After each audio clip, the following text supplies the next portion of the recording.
আচ্ছা, আজকে সেন্সিক্সের 6 নম্বর ক্লাস। তা আজকে নতুন চ্যাপ্টার আরম্ভ করছি, সেটা হচ্ছে রেশিও অ্যানালিসিস। ঠিক আছে? আচ্ছা, এটা নতুন চ্যাপ্টার, এটা বড় চ্যাপ্টার। এখান থেকে দুখানা অঙ্ক থাকবে, একটা 5 মার্কসের, একটা 10 মার্কসের। এটা মনে রাখতে হবে। তা একটু সময় নিয়ে ধৈর্য ধরে করতে হবে। ঠিক আছে? তা আমি যতটা পারবো ততগুলি অঙ্ক আমি করাবো, বাকিটা নিজেরা চেষ্টা করতে হবে। আচ্ছা, প্রথমে আমরা আসি যে রেশিওটা কি। রেশিও জিনিসটা হচ্ছে দুটো ভেরিয়েবলের মধ্যে একটা ম্যাথমেটিক্যাল রিলেশনশিপ।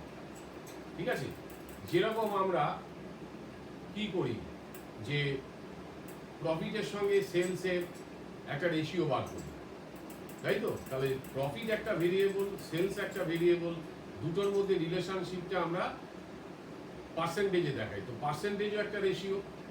যে কোনো দুটো ফিগারের মধ্যে তোমার হচ্ছে, দুটো ফিগারের মধ্যে যখন একটা ম্যাথমেটিক্যাল রিলেশনশিপ আমরা ডেভেলপ করি, সেটা হচ্ছে রেশিও। 2 নম্বর হচ্ছে অ্যাকাউন্টিং রেশিওটা কি, যেখানে দুটো অ্যাকাউন্টিং আইটেমের মধ্যে ম্যাথমেটিক্যাল রিলেশনশিপটা এস্টাবলিশড হয়, সেটা হচ্ছে অ্যাকাউন্টিং রেশিও। মনে রাখতে হবে ফিগারগুলো যেগুলো আসবে সেগুলো সব হচ্ছে অ্যাকাউন্টিং ফিগার। তার মানে এই অ্যাকাউন্টিং ফিগার ব্যালেন্স শিট থেকে আসতে পারে কোনো একটা item, statement of profit and loss থেকে আসতে পারে কোনো একটা আইটেম, দুটো আইটেমই ব্যালেন্স শিট থেকে আসতে পারে, দুটো আইটেমই স্টেটমেন্ট অফ পিএল থেকে আসতে পারে, যে কোনো একটা ব্যালেন্স শিট থেকে, একটা পিএল থেকে। এরকমভাবে যখন রিলেশনশিপটা ডেভেলপড হয়, সেগুলি হচ্ছে অ্যাকাউন্টিং রেশিও। দেখেন আমরা কি লিখেছি, রেশিও মানে কি, quantitative relationship between two variables. Accounting ratio হচ্ছে mathematical expression of relationship between two relevant accounting figures. ঠিক আছে? যেগুলি রেলিভেন্ট, যাদের মধ্যে সম্পর্কটার একটা প্রাসঙ্গিকতা আছে। ঠিক আছে? কোনো একটা এমন দুটো আইটেমের মধ্যে রিলেশনশিপ কি রেশিও ডেভেলপ হয় না যাদের মধ্যে কোনো সম্পর্কই নেই। ঠিক আছে? আর অ্যাকাউন্টিং রেশিও 3 রকম ভাবে এক্সপ্রেস করা হয়। একটা হচ্ছে পিওর রেশিও। পিওর রেশিও যেরকম আমরা ধরো 1:1 কি 2:1 কি 3:2 এরকম ভাবে দেখাই, এরকম ভাবে দেখানো যেতে পারে। আরেকটা হচ্ছে পার্সেন্টেজ। পার্সেন্টেজ যেরকম তোমার আমরা দেখাই না জিপি রেশিও। জিপি রেশিওটা কি, gross profit by sales into 100% দেখাই। তারপরে NP ratio, net profit ratio দেখাই, net profit by sales into 100। এরকম ভাবে পার্সেন্টেজে, পার্সেন্টেজটাও তো একটা রেশিও, 100-র সঙ্গে রিলেশনশিপ। আরেকটা হচ্ছে রেটস। রেটসটা হচ্ছে কি, একটা টাইম পিরিয়ডের রেফারেন্সে এক্সপ্রেস করা হয়, যেরকম 8 টাইমস কি 4 টাইমস এই ইয়ার, 1 বছরে 8 বার কি 4 বার, এটাও একটা এক ধরনের তোমার হচ্ছে রেশিও। ঠিক আছে? এই 3 রকম ভাবে দেখানো। এবার রেশিও অ্যানালিসিসটা কি? রেশিও অ্যানালিসিস হচ্ছে অ্যাকাউন্টিং স্টেটমেন্ট কি ফিনান্সিয়াল স্টেটমেন্টগুলো থেকে আমরা বিভিন্ন রকম রেলিভেন্ট রেশিও আমরা বার করি, করে সেই রেশিওগুলোকে আমরা অ্যানালিসিস করে একটা ফার্মের স্ট্রেংথ এবং উইকনেস বিভিন্ন এরিয়া, ধরো মার্কেটিং হতে পারে, সেলস হতে পারে, ফিনান্সিয়াল অপারেশনের হতে পারে, নানা রকম অ্যাসপেক্টের বিভিন্ন এরিয়ার আমরা স্ট্রেংথ কিংবা উইকনেস বার করতে পারি, এবং সেই স্ট্রেংথ উইকনেসের উপরে ভিত্তি করে ম্যানেজমেন্ট ডিসিশন মেকিংটা হয়। ঠিক আছে? একটা কারবারের ফিনান্সিয়াল পারফরমেন্স কতটা ভালো, এটা অ্যানালিসিস হয়। পারফরমেন্স অ্যাপ্রেইজাল অ্যানালিসিস হয়। ফিনান্সিয়াল হেলথ কীরকম সেটার অ্যানালিসিস হয়।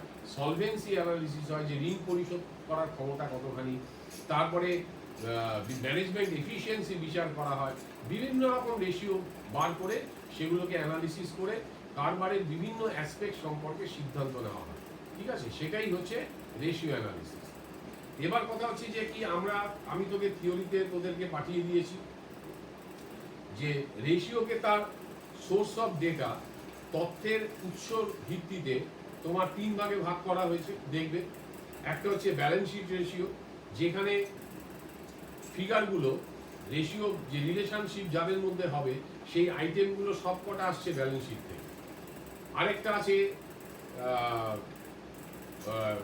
স্টেটমেন্ট অফ পিএল রেশিও, যেগুলি হচ্ছে statement of profit and loss থেকে, ওই যে দুটো আইটেমের মধ্যে রেশিও করা হবে সেই দুটো আইটেমই স্টেটমেন্ট অফ পিএল থেকে আসছে। আরেকটা হচ্ছে মিক্সড রেশিও কিংবা কম্পোজিট রেশিও, একটা আইটেম আসবে ব্যালেন্স শিট থেকে, একটা আইটেম আসবে পিএল থেকে। এটা হচ্ছে সোর্সের উপরে। সোর্স অফ ডেটা, মানে তথ্যগুলো যেখান থেকে আসছে তার ভিত্তিতে এই তিনটে ভাগ। আরেকটা হচ্ছে আমরা ভাগ করেছি তোমার এফিসিয়েন্সির ভিত্তিতে, কিংবা মানে ডিফারেন্ট ইকোনমিক অপারেশন যেগুলো আছে কারবারের বিভিন্ন রকম অপারেশন আছে তার ভিত্তিতে যে ভাগ করা হয়েছে, সেখানে ভাগটা কি হয়েছে, একটা হচ্ছে লিকুইডিটি রেশিও করা হয়েছে। লিকুইডিটি রেশিও হচ্ছে স্বল্পকালীন ঋণ পরিশোধের ক্ষমতা, একটা হচ্ছে সলভেন্সি রেশিও, এটা হচ্ছে দীর্ঘকালীন ঋণ পরিশোধের ক্ষমতা। তৃতীয় দেখানো হয়েছে অ্যাক্টিভিটি কিংবা এফিসিয়েন্সি রেশিও, ঠিক আছে, ম্যানেজমেন্টের ডিফারেন্ট অ্যাক্টিভিটি যেগুলো হয় তার দক্ষতা পরিমাপ করা হয় রেশিও দিয়ে। আর লাস্ট দেখানো হয়েছে প্রফিটেবিলিটি রেশিও, মানে মুনাফা যোগ্যতা, ঠিক আছে। তা আজকে আমরা যে অঙ্কটা আমি তোদের কাছে পাঠিয়েছি এবং সলিউশন দিয়েছি, সেই সলিউশনে আমি যে একটা ব্যালেন্স শিট দেওয়া আছে, ভালো করে দেখবি। রেশিওগুলোকে নিয়ে আমি আলাদা করে ডিসকাস করছি না, প্রত্যেকটা রেশিও নিয়েই ডিসকাশনটা হবে অঙ্ক করতে করতে, সলভ করতে করতে হবে, সেটাই হচ্ছে বেটার। আমি প্রথমে সমস্ত রেশিও নিয়ে বলে গেলাম, মাথায় ঢুকলো না, কোনো লাভ নেই। অঙ্ক যখন করবো, অঙ্ক করতে করতে প্রত্যেকটা রেশিওকে আমরা আলোচনা করি। আচ্ছা, 1 নম্বর প্রবলেম যেটা দেওয়া আছে, লিকুইডিটি অ্যান্ড সলভেন্সি রেশিও, লেখা আছে from the following information calculate various liquidity and solvency ratio. একটা ব্যালেন্স শিট দেওয়া আছে এক্স কোম্পানি লিমিটেডের 31শে মার্চ 2020-তে। তো সব ইনফরমেশনে আছে share holders fund, share capital, equity share capital, preference share capital, reserves surplus, non current লায়াবিলিটিতে একটা 15% ডিবেঞ্চার আছে, কারেন্ট লায়াবিলিটিতে bank overdraft, trade payable, other current liabilities, short term provision দেওয়া আছে। আর অ্যাসেটের মধ্যে আছে property, plant and equipment, current investment আছে, marketable securities, inventories, trade receivable, cash and cash equivalent, other current assets, accrued income আর prepaid expenses দেওয়া আছে। এখান থেকে আমরা বার করব লিকুইডিটি রেশিও। আচ্ছা, আগে এটা একটুখানি দেখে নিই।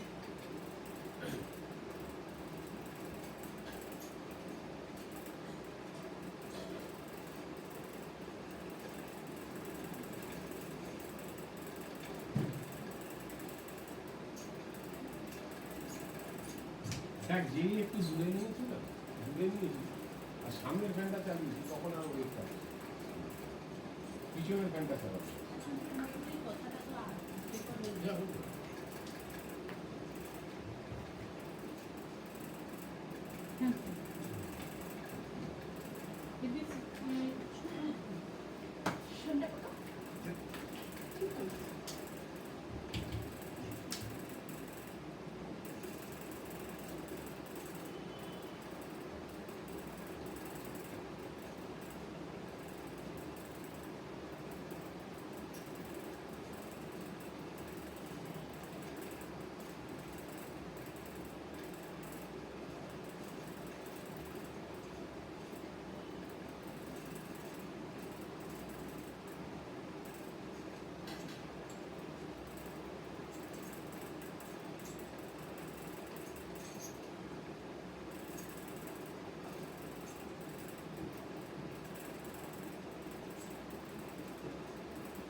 প্রথম আসছে liquidity ratios.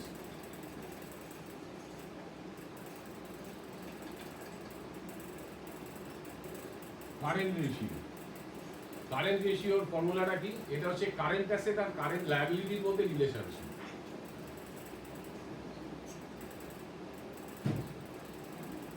CA by CL, current asset divided by current liability. এবার দেখো কারেন্ট অ্যাসেট কত আছে। কারেন্ট অ্যাসেট দেখো, মার্কেটেবল সিকিউরিটি আছে 32,000, ইনভেন্টরিজ আছে 44,000, trade receivable 26,000, cash and cash equivalent 6,000, accrued income 3,000, prepaid expenses 1,000, divided by current liability আছে 12,000, হচ্ছে bank overdraft trade payable 16,000, আদার current tax liabilities হচ্ছে 2,000, আর প্রভিশন ফর ট্যাক্সেশন হচ্ছে 10,000। হলো? তাহলে আসছে 1,12,000 ডিভাইডেড বাই 40,000 করলে রেশিও আসছে 2.8/1 or 2.8:1। ঠিক আছে? এরকম প্রথমে লিখবি, নিচেরটা দিয়ে উপরেরটাকে ভাগ করবি অলওয়েজ। এখানে রেশিও বার করার সময় নিয়ম হচ্ছে ডান দিকে সবসময় 1 থাকবে। ডান দিকে 1 থাকবে মানে এখানে এইটা তলার এটা দিয়ে ভাগ করে দিবি। ঠিক আছে? 40,000 দিয়ে 1,12,000কে ভাগ করবি, তাহলে 2.8/1 or 2.8:1। এই রেশিওটায় কি বোঝায়? এই রেশিওটায় বোঝায় প্রতি 1 টাকা লায়াবিলিটির জন্য, কারেন্ট লায়াবিলিটির জন্য 2.8 হচ্ছে 2 টাকা 80 পয়সা আমার কারেন্ট অ্যাসেট আছে। প্রতি 1 টাকা কারেন্ট লায়াবিলিটির জন্য 2 টাকা 80 পয়সা আমার কারেন্ট অ্যাসেট আছে। তার মানে কারেন্ট লায়াবিলিটিকে সাফিসিয়েন্টলি কারেন্ট অ্যাসেট দিয়ে কভার করা আছে। মানে যে কোনো মুহূর্তে যদি কারেন্ট লায়াবিলিটি পেমেন্ট করা হয়, সেই কারেন্ট লায়াবিলিটি শোধ করার পরেও আমার অতিরিক্ত কারেন্ট অ্যাসেট থাকবে, হাতে থাকবে 1.8। তাহলে 1.8টা কি? সেটা হচ্ছে আমার ওয়ার্কিং ক্যাপিটাল। যখনই দেখা যাবে কারেন্ট অ্যাসেটের অংশটা কারেন্ট লায়াবিলিটি থেকে বেশি, উপরের পার্টটা বেশি, তখনই বুঝতে হবে রেজাল্টটা পজিটিভ। মানে পজিটিভ মানে নেট ওয়ার্কিং ক্যাপিটাল পজিটিভ। ঠিক আছে? সুতরাং এখানে যদি দেখা যায় রেশিও, এই রেশিওটা বাদিকেরটা 1-এর কম আসছে, তার মানেই বুঝতে হবে যে ওয়ার্কিং ক্যাপিটাল তোমার নেগেটিভ। সাফিসিয়েন্ট ওয়ার্কিং ক্যাপিটাল, নিজের কারেন্ট অ্যাসেট তোমার, নিজের ইনভেস্টমেন্ট তোমার কম আছে। ঠিক আছে?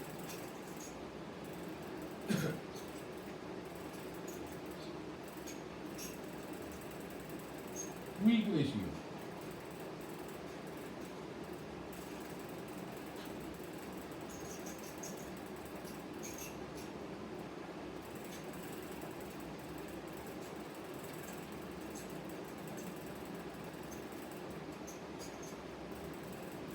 Quick asset by quick liabilities. এটার আরেকটা নাম হচ্ছে কুইক রেশিও, হচ্ছে অ্যাসিড টেস্ট রেশিও বলে। ঠিক আছে? এটাকে অ্যাসিড টেস্ট রেশিও বলা হয়, আবার এটাকে লিকুইড রেশিও বলা হয়। আচ্ছা, এই রেশিওর মর্মার্থ হচ্ছে কুইক অ্যাসেট মানে কি? আমার এখানে যতগুলো কারেন্ট অ্যাসেট আছে তার মধ্যে সবচেয়ে স্লো মুভমেন্ট কোনটা? কোন কারেন্ট অ্যাসেটটা সবচেয়ে স্লো মুভমেন্ট?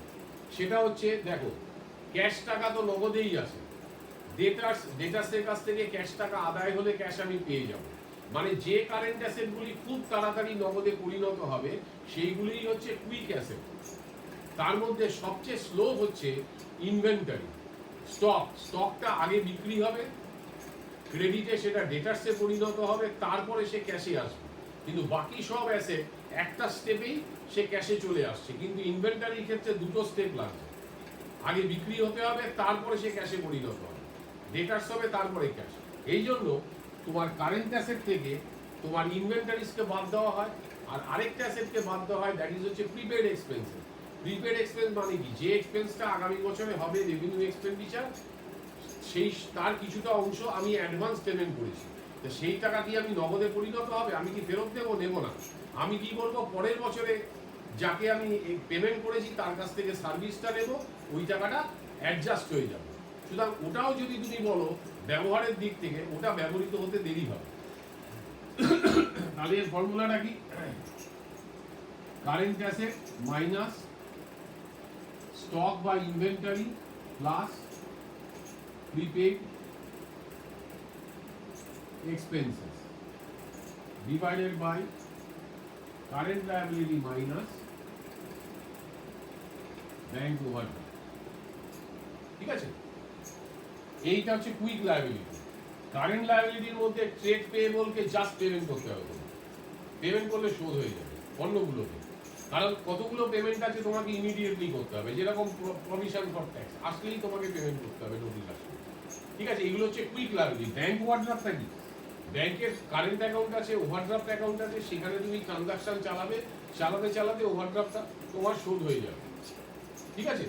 সুতরাং কারেন্ট অ্যাসেট থেকে স্টক এবং প্রিপেড এক্সপেন্স বাদ দাও, কারেন্ট লায়াবিলিটি থেকে ব্যাংক ওভারড্রাফট বাদ দিয়ে দাও, অথবা তুমি কারেন্ট অ্যাসেটের মধ্যে স্টক আর প্রিপেড এক্সপেন্স ছাড়া অন্য কারেন্ট অ্যাসেটগুলোকে লিখে দাও, আর কারেন্ট লায়াবিলিটির মধ্যে ব্যাংক ওভারড্রাফট ছাড়া অন্য অ্যাসেটগুলোকে লিখে দাও, তাহলেও হয়ে যাবে। সবচেয়ে সহজ রাস্তা হচ্ছে বিয়োগ করে নাও। সেটা হচ্ছে 1,12,000, তার থেকে বিয়োগ করো ইনভেন্টারি ছিল তোমার হচ্ছে 44,000,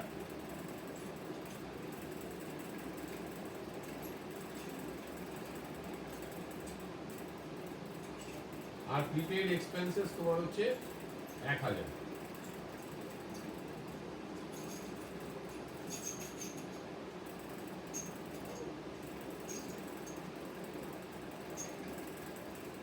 তাহলে আসছে 67,000, 7,000, তাই তো?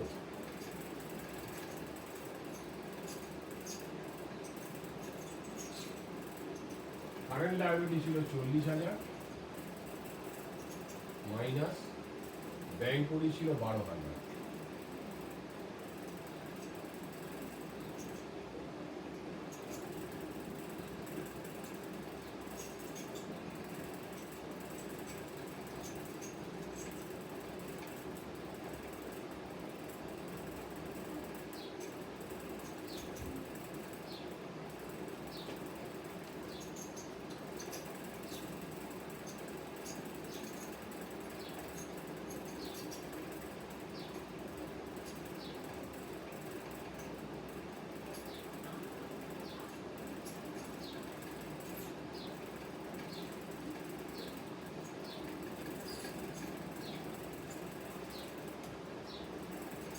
টু 2.39:1। আচ্ছা, বইয়ে না তোদের যে সলিউশনটা দিয়েছি সেখানে একটু ভুল আছে, সেখানে প্রিপেড এক্সপেন্সেসটা তোর বাদ দেওয়া হয়নি, ওটাকে বাদ দিয়ে নে।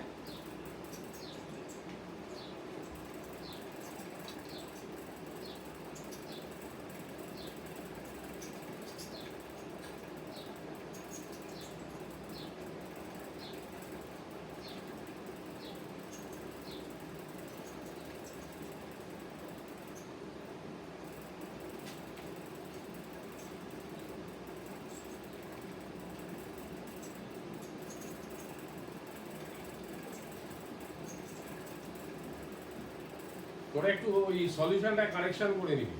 ওখানে আমি ফর্মুলাটায় লিখেছি প্রিপেড এক্সপেন্স, কিন্তু ওটা বাদ দিতে ভুলে গেছি। ওখানে হবে এইটাই হবে 67,000 বাই 28,000, তাহলে হবে 2.39:1। দেখে নাও।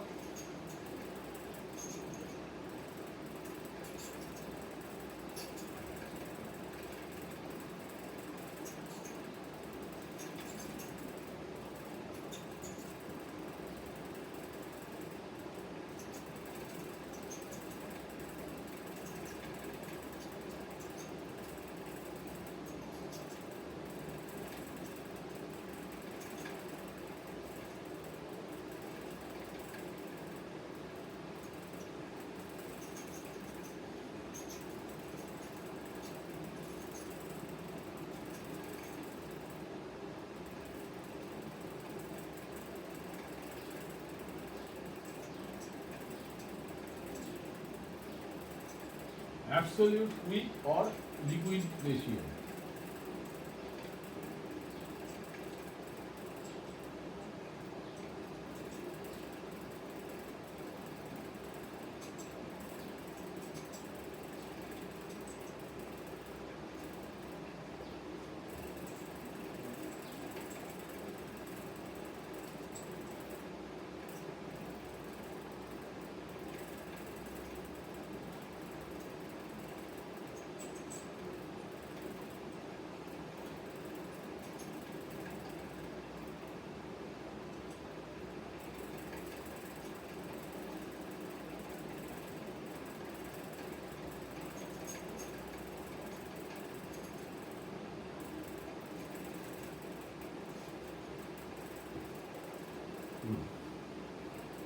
Cash plus bank plus marketable security, এই তিনটে মিলিয়ে কি বলা হয়? তিনটেকে একসাথে ক্যাশ অ্যান্ড ক্যাশ ইকুইভ্যালেন্ট বলি আমরা।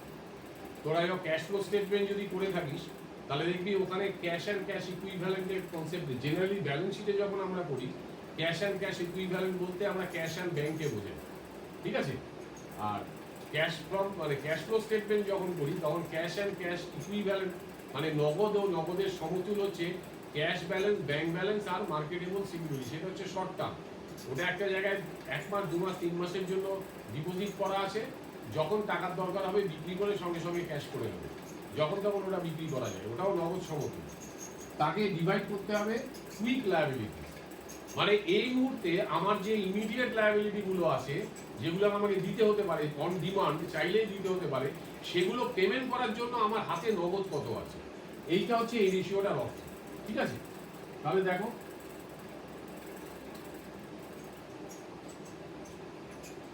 আমার ক্যাশ অ্যান্ড ক্যাশ ইকুইভ্যালেন্ট আছে 6000 প্লাস মার্কেটেবল সিকিউরিটি আছে 32000 আর কুইক লায়াবিলিটিস আমার ছিল 40000 মাইনাস 12000, এই যে 28000, এইটা এখানে বসিয়ে দিলাম।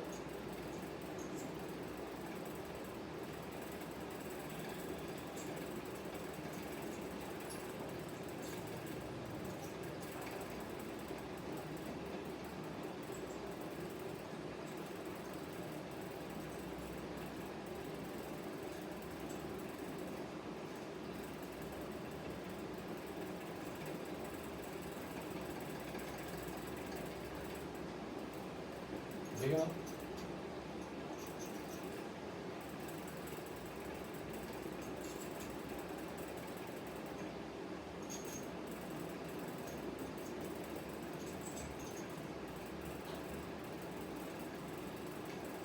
সব সময় মনে রাখবে নিচেরটা দিয়ে ভাগ করবে, ডান দিকে 1 রাখতে হবে, ঠিক আছে?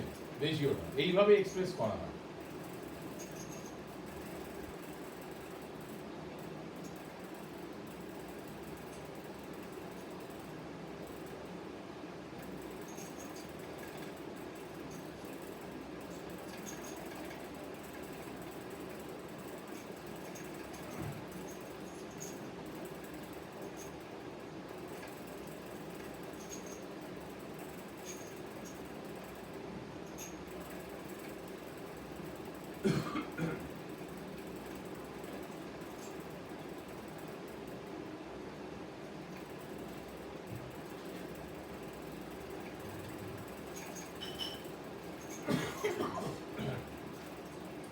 এটা হচ্ছে ক্যাশ পজিশন রেশিও, মানে অর্থাৎ টোটাল যে অ্যাসেট আছে তার মধ্যে নগদের অংশ কতটুকু, তার মধ্যে নগদের পরিমাণটা কতটুকু, টোটাল অ্যাসেটের মধ্যে কোন অংশটা আমার বিনিয়োজিত হয়ে রয়েছে আর যে অংশটা তরল অবস্থায় আছে, মানে আমার ক্যাশের অবস্থায় নগদ অবস্থায় আছে।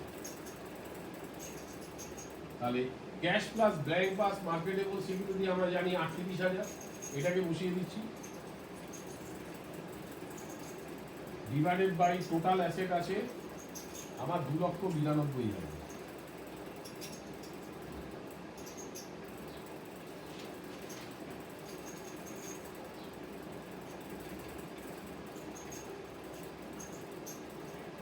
(0.13:1) মানে টোটাল অ্যাসেট যদি 1 টাকা হয় তার মধ্যে 13 পয়সা হচ্ছে আমার নগদ অর্থের পরিমাণ, ঠিক আছে? ক্যাশ অ্যান্ড ক্যাশ ইকুইভ্যালেন্টের পরিমাণ। এই পরিমাণটা যত বেশি হবে তত কোম্পানির খারাপ, লিকুইডিটির দিক থেকে ভালো, যে ঋণ পরিশোধের ক্ষমতা আছে, যখন তখন চাইলে আমি ঋণ পরিশোধ করবো। কিন্তু ঘটনা হচ্ছে আমি কি ব্যবসা করি শুধু খালি ঋণ পরিশোধ করার জন্য? আমার নগদ টাকা যত বেশি হাতে থাকবে তত আমার প্রফিট কম হবে, তার কারণ নগদ টাকা কোনো রিটার্ন দেয় না, কোনো প্রফিট আনে না। এই টাকাটা যত বিনিয়োজিত হবে তত বেশি তোমার প্রফিট আসবে, ঠিক আছে? সুতরাং ক্যাশের অবস্থাটা হচ্ছে 13%, বলতে গেলে 1 টাকায় 13 পয়সা, মানে 13% তোমার হচ্ছে ক্যাশের পরিমাণ টোটাল অ্যাসেটের তুলনায়। এটাকে আরেকটু কমানো উচিত, 10% কি 10%-এর জায়গায় 7-8% থাকলে সেটা ঠিক আছে, ঠিক আছে? কিন্তু বেশি ক্যাশ হোল্ড করা মানে তোমার কোনো প্রফিট আর্ন করতে পারছো না। এই হলো তোমার মানে লিকুইডিটি রেশিও। এই 4টেই আমি দিয়েছি, এই 4টেই ইম্পর্টেন্ট, 4টেই দেখে নেব।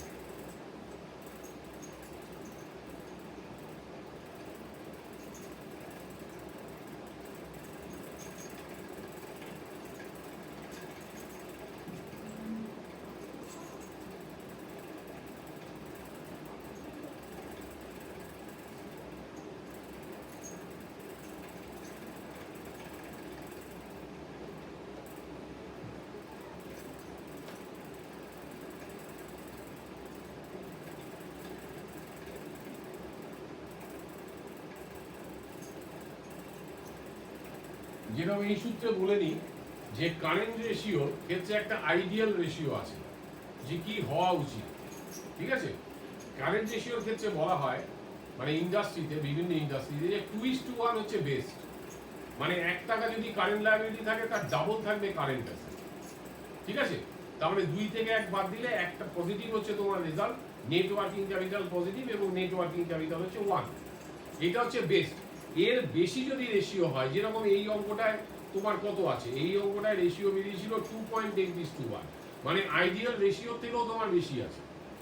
সুতরাং বেশি যদি তোমার কারেন্ট অ্যাসেট থাকে, তার মধ্যে যদি ইনভেন্টারির পরিমাণটা তোমার যদি বেশি দেখা যায়, তাহলে কিন্তু সেক্ষেত্রে খারাপ। তার কারণ ইনভেন্টারি তোমার মুভ করছে না, বিক্রি হচ্ছে না, হাতে বেশি করে ধরে আছো। যত বেশি ইনভেন্টারি হবে তত তো ওয়ার্কিং ক্যাপিটালের পরিমাণ বাড়বে, কিন্তু সেটা কি লাভজনক? ইনভেন্টারি পরিমাণটা তোমাকে কমাতে হবে, একটা আইডিয়াল জায়গায় রাখতে হবে। তোমার ওয়ার্কিং ক্যাপিটালের মধ্যে যদি দেখা যায় ইনভেন্টারি পরিমাণ বেশি, অনেক বেশি, তার মানে বুঝতে হবে তোমার আইটেমগুলো হচ্ছে স্লো মুভিং, খুব ধীরে ধীরে বিক্রি হচ্ছে। তুমি প্রোডাকশন খুব দ্রুত করছো, কিন্তু বিক্রি তোমার ধীরে ধীরে হওয়ার দরুন তোমার গোডাউনে মজুদ হয়ে যাচ্ছে বেশি, সেটা কিন্তু খারাপ। তখন হচ্ছে মার্কেটিং এর দিকে, তোমার বিক্রি করার দিকে, বিক্রয় প্রচেষ্টার দিকে তোমাকে অনেক বেশি নজর করতে হবে, যাতে তাড়াতাড়ি পণ্যগুলো বিক্রি হয়, নালে তোমার ক্যাপিটাল ওখানে ব্লক হয়ে আছে, আটকে আছে, প্রফিট আনতে পারছে না। ঠিক আছে, সেরকম যে লিকুইড রেশিও কিংবা কুইক রেশিও, তারও একটা আইডিয়াল রেশিও আছে। সেটা কি? সেটা হচ্ছে 1:1। মানে 1 টাকা যদি কুইক লায়াবিলিটি থাকে, তাহলে 1 টাকা তোমার হচ্ছে কুইক অ্যাসেট থাকবে। খেয়াল করো, কুইক অ্যাসেটের মধ্যে কিন্তু ইনভেন্টারিকে নেই, কারণ ইনভেন্টারি ছাড়া অন্য অ্যাসেটগুলো, কারেন্ট অ্যাসেটগুলোকে দিয়ে কারেন্ট লায়াবিলিটি পেমেন্ট করছে, কুইক লায়াবিলিটিকে পেমেন্ট করছে। ওটার আইডিয়াল রেশিও হচ্ছে 1:1। তা আমাদের এইখানে কত আছে এই অঙ্কটায় দেখো, এই অঙ্কটায় ছিল 2.39:1, আইডিয়ালের থেকে অনেক বেশি। ঠিক আছে, আইডিয়ালের থেকে অনেক বেশি, তার কারণ ক্যাশের পরিমাণটা অনেক বেশি এখানে। এবং ইভেন তুমি দেখো যে অ্যাবসলিউট কুইক রেশিও যেখানে আমরা করছি, সেখানে তো তোমার ডেটার্সও বাদ গেছে। মানে কারেন্ট অ্যাসেটের মধ্যে থেকে ইনভেন্টারি বাদ গেছে, ডেটার্স বাদ গেছে, প্রিপেড এক্সপেন্সেসও বাদ গেছে। ঠিক আছে, অন্য সব বাদ গেছে। সেখানে হচ্ছে তোমার হাতে নগদ পরিমাণ যতটা আছে, সেটাও তোমার কুইক লায়াবিলিটির থেকে বেশি, 1.36:1, সেটাও অনেক বেশি। ঠিক আছে, এগুলি কিন্তু লিকুইডিটির দিক থেকে ভালো, ঋণ পরিশোধের ক্ষমতার দিক থেকে শুনতে ভালো লাগবে, কিন্তু প্রফিটেবিলিটির দিক থেকে কিন্তু খারাপ। কারণ টাকাগুলো আটকে আছে, ঘুরে আসছে না, যার জন্য প্রফিটটা তোমার ঘরে আসছে। ঠিক আছে, এরপরে আমরা দেখবো solvency ratio.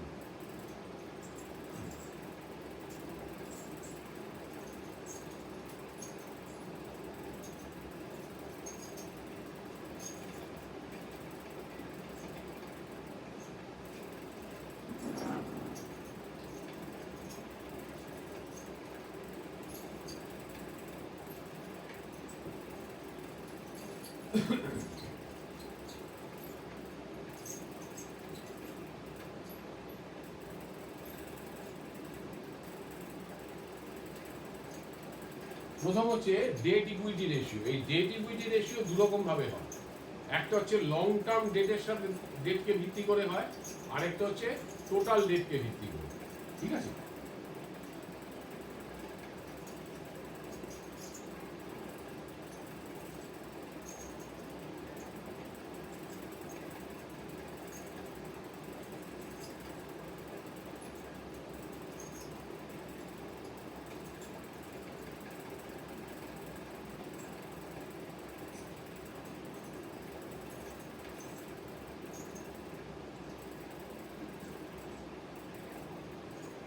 Long term debt মানে কি? Non current liability divided by share holders fund. Equity কথাটার মানে হচ্ছে শেয়ার হোল্ডার্স ফান্ড বলে, অথবা এটাকে বলা হয় শেয়ার হোল্ডার্স ইকুইটি। ঠিক আছে, এদের শেয়ার হোল্ডারদের দাবি কোম্পানির কাছে, যেটা পাওনা। এখানে দেখো যে লং টার্ম ডেট কত আছে। লং টার্ম ডেট নন কারেন্টে আছে 15% ডিবেঞ্চার, হচ্ছে 48,000, divided by share holders fund আছে তোমার equity share capital 1.5 lakh, plus preference share capital 30,000, plus reserves and surplus আছে 24,000।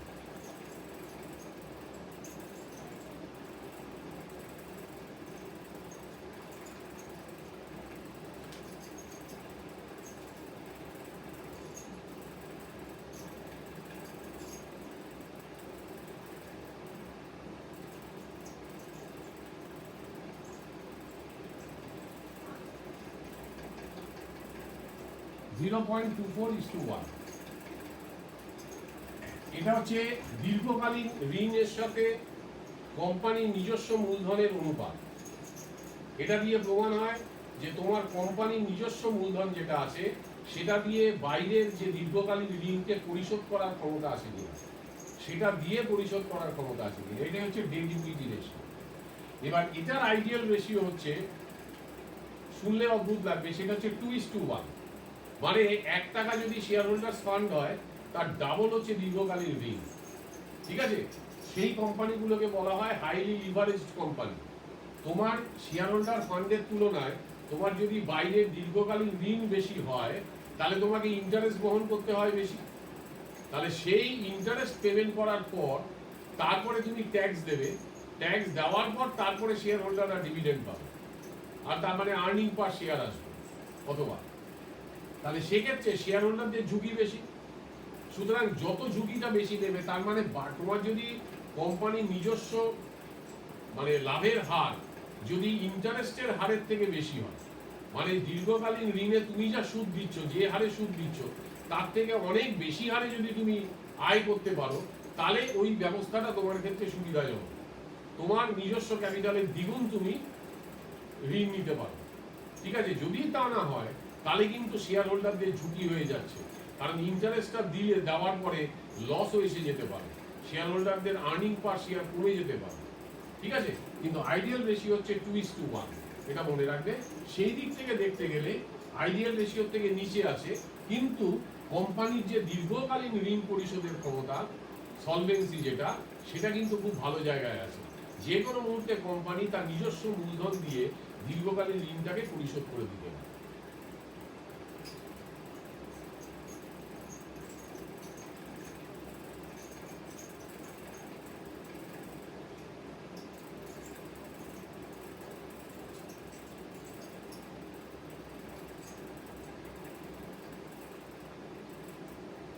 Capital gearing ratio. আচ্ছা, আরেকটা করে নিই, এটার বিটা, এটা টোটাল ডেট দিয়ে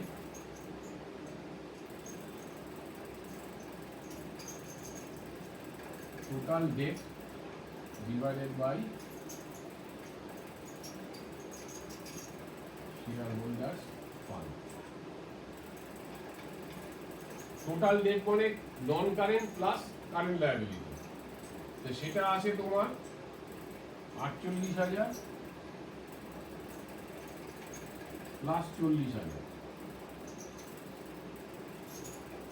divided by share holders fund হচ্ছে 2,04,000।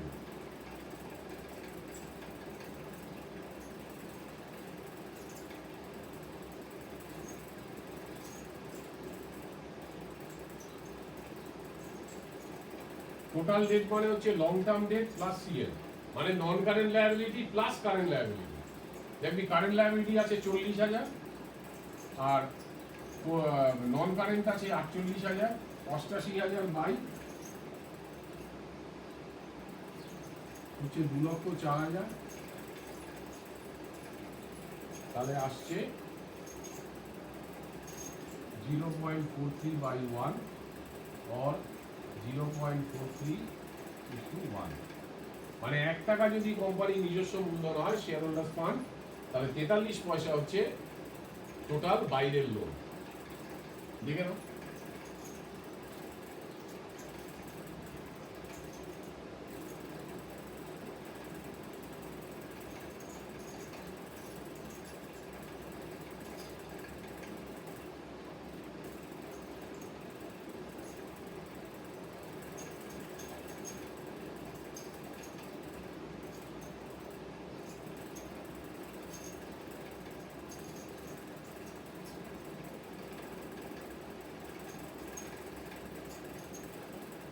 হয়ে গেছে গিয়ে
কারণ ক্যাপিটাল গিয়ারিং রেশিও হচ্ছে ফিক্সড ইন্টারেস্ট বিয়ারিং সিকিউরিটিস। একটা কোম্পানিতে ফিক্সড ইন্টারেস্ট বিয়ারিং সিকিউরিটি কি থাকে?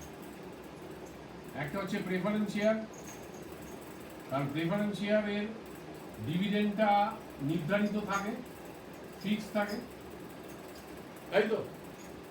এখানে প্রেফারেন্স শেয়ারের ইন্টারেস্ট কি? ইন্টারেস্ট তো বলা হয় না, ডিভিডেন্ড, ওটাকে ইন্টারেস্ট বলছে, ডিভিডেন্ডটাকে, তার তো পার্সেন্টেজটা ফিক্স থাকে। আর হচ্ছে লং টার্ম ডেট, মানে যেটা non current liability, divided by, এবার লেখা আছে ইকুইটি শেয়ার হোল্ডার্স ফান্ড, আগে ছিল শেয়ার হোল্ডার্স ফান্ড, এখানে ইকুইটি শেয়ার হোল্ডার্স ফান্ড, তার মানে প্রেফারেন্স শেয়ারকে ধরা যাবে না, কারণ প্রেফারেন্স শেয়ার তো উপরে চলে গেছে, ঠিক আছে? তার মানে হচ্ছে ইকুইটি শেয়ার ক্যাপিটাল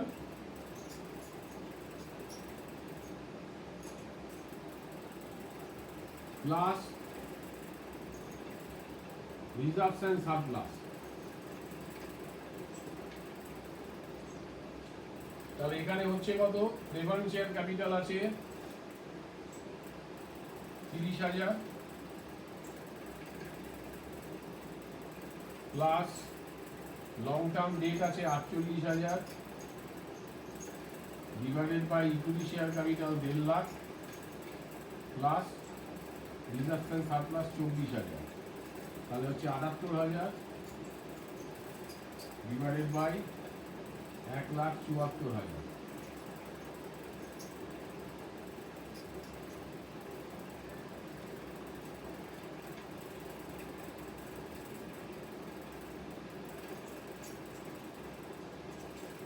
ঠিক আছে?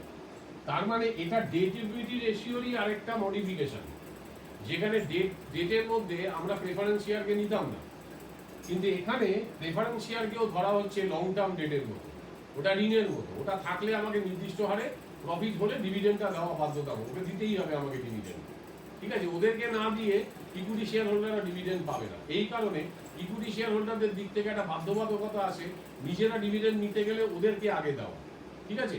সেই জন্য ওকে লং টার্ম ডেটের মতো ধরা হয়েছে, ধরা হয়ে এবার হচ্ছে divided by equity share holders fund যখন করবো, সেটা হবে equity share capital plus reserves and surplus, ঠিক আছে? এবার কথা হচ্ছে গিয়ারিং ব্যবহার করা হয়েছে কেন? গিয়ার দিয়ে কি করি আমরা? গাড়ির গতিটা বাড়াই। এবার কথা হচ্ছে একটা কারবারে যখন নাকি গতি কোনটা, আমাদের যে অপারেটিং অ্যাক্টিভিটিস গুলো আছে, একটা কারবারে যে কাজকর্ম, ব্যবসায়িক কাজকর্ম, তার একটা গতি, সেই গতিটাকে বাড়াতে গেলে আমার মূলধন লাগে।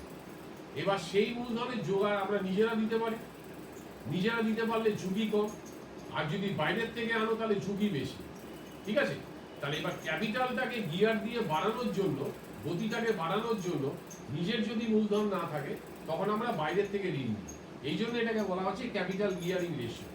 এটা যদি তোমার 1:1 এর থেকে বেশি হয়, তাহলে বলতে হবে এটা হাইলি গিয়ার্ড ক্যাপিটাল, মানে অনেক দ্রুত চলছে।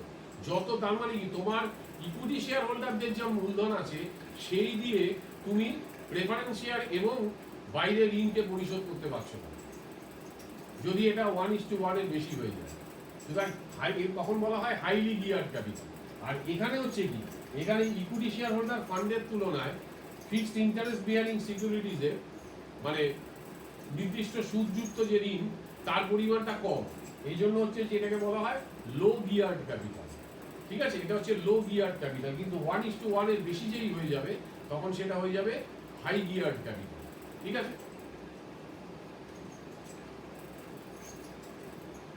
দেখে নাও।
এতক্ষণ যে রেশিওগুলোকে আমরা লিখেছি সবগুলি কিন্তু পিওর রেশিও, 1:1, 2.5:1 এভাবে লেখা হচ্ছে, আর এটা আছে পার্সেন্টেজ। এই রেশিওটার অর্থ হচ্ছে যে টোটাল অ্যাসেটের কত পার্সেন্ট শেয়ার হোল্ডারদের নিজেদের দেওয়া। টোটাল অ্যাসেটে যে বিনিয়োগ করা হয়েছে সেই বিনিয়োগের কত পার্সেন্ট অর্থ শেয়ার হোল্ডারদের পকেট থেকে এসছে। ঠিক আছে, তাহলে শেয়ার হোল্ডারের ফান্ড হচ্ছে equity share capital 1.5 lakh, preference share capital 30,000, reserves and surplus 24,000, divided by total asset 2,92,000 into 100 equal to আসছে 69.86%।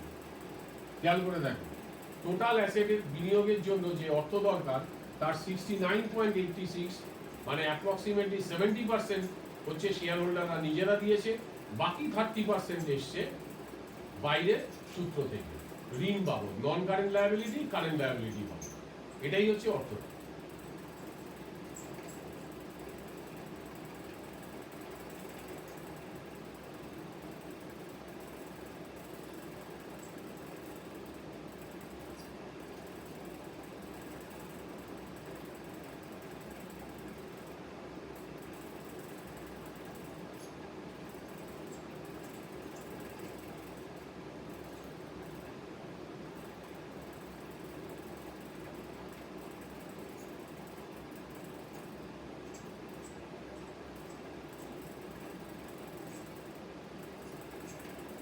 এটা হচ্ছে অ্যাসেট প্রোপ্রাইটারশিপ, মানে শেয়ার হোল্ডারদের দাবি। অ্যাসেট প্রোপ্রাইটারশিপ এটা জাস্ট এই রেশিওটা জাস্ট রিভার্স, কিন্তু পার্সেন্টেজে হচ্ছে না। এখানে দেখো টোটাল অ্যাসেটটা তলায় আছে, এখানে উপরে গেল, শেয়ার হোল্ডার্স ফান্ড এখানে উপরে আছে, এখানে নিচে গেল। ঠিক আছে, তাহলে হচ্ছে 2,92,000 ডিভাইডেড বাই 2,04,000।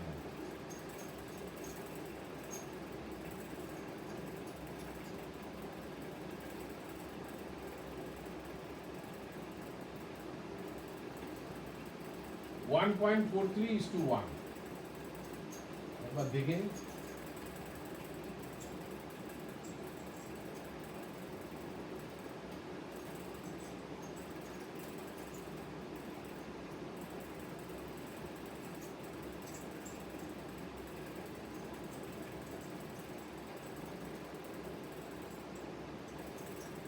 ঠিক আছে, তার মানে এখানে হচ্ছে যে টোটাল অ্যাসেটটা শেয়ার হোল্ডার্স ফান্ডসের 1.43 টাইমস, 1.43 গুণ বড়।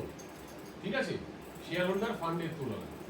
আচ্ছা, এই রেশিওটাকে আবার ভেঙে দেওয়া যায়, কারণ টোটাল অ্যাসেটের মধ্যে দুটো অ্যাসেট আছে, একটা নন কারেন্ট অ্যাসেট আর একটা কারেন্ট অ্যাসেট। তার মানে আমরা এটা asset proprietorship ratio generally total asset দিয়ে হয়, আবার ফিক্সড অ্যাসেট প্রোপ্রাইটারশিপ রেশিও হয়, কারেন্ট অ্যাসেট প্রোপ্রাইটারশিপ রেশিও হয়, সেই দুটো আমরা করে দিই।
এবার 0.88 আর 0.55 যোগ করো, দেখো 1.43 আসছে।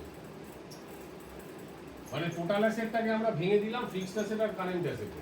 এবার খেয়াল করে দেখো, এটা 1.43 তো, আর এটা দেখো 0.88, তার সঙ্গে এটা যোগ করো 0.55, কত হয় দেখো 1.43। তার মানে এইটার কম্পোজিশনটা হচ্ছে এই দুটো রেশিও, এই দুটো রেশিও মিলে গিয়ে এটা হয়েছে।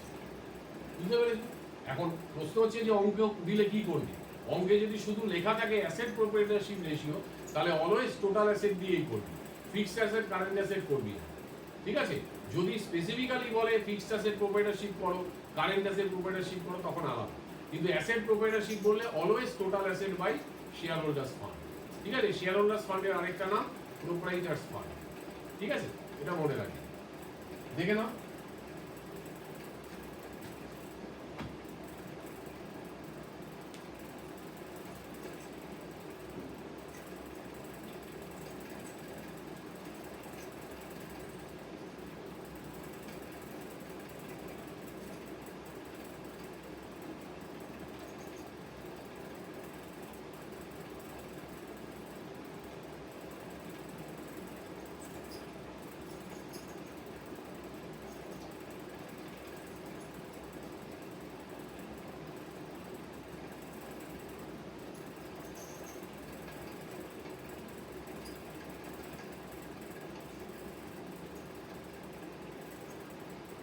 হয়েছে দেখা?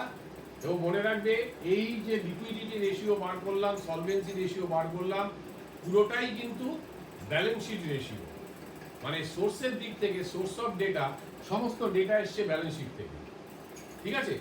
মনে রাখবে, একটা সোর্স অফ ডেটার দিক থেকে 3 রকম: balance sheet ratio, PL ratio আর কম্পোজিট রেশিও। ঠিক আছে? আর ইকোনমিক অ্যাসপেক্ট অফ অপারেশন দিক থেকে গেলে 4টে: liquidity, solvency, activity or efficiency or profitability. আজকে আমি দুটো দেখালাম, লিকুইডিটি আর সলভেন্সি। এর পরের দিন আরও দুটো দেখাবো, আরও দুটো যে দুটো আছে, একটা হচ্ছে অ্যাক্টিভিটি অর এফিসিয়েন্সি রেশিও এবং হচ্ছে প্রফিটেবিলিটি রেশিও। এই দুটোই আমি দেখাবো।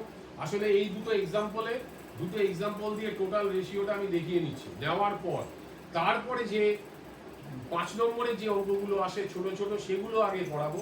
তারপরে যেগুলো 10 নম্বরের অঙ্ক আসে বড় বড়, সেগুলো পড়াবো। ঠিক আছে? এইভাবে চলবে কিন্তু, মানে পরীক্ষাটাকে পাখির চোখ করে নিয়ে সেইভাবে এগোবো। এই পর্যন্ত থাক।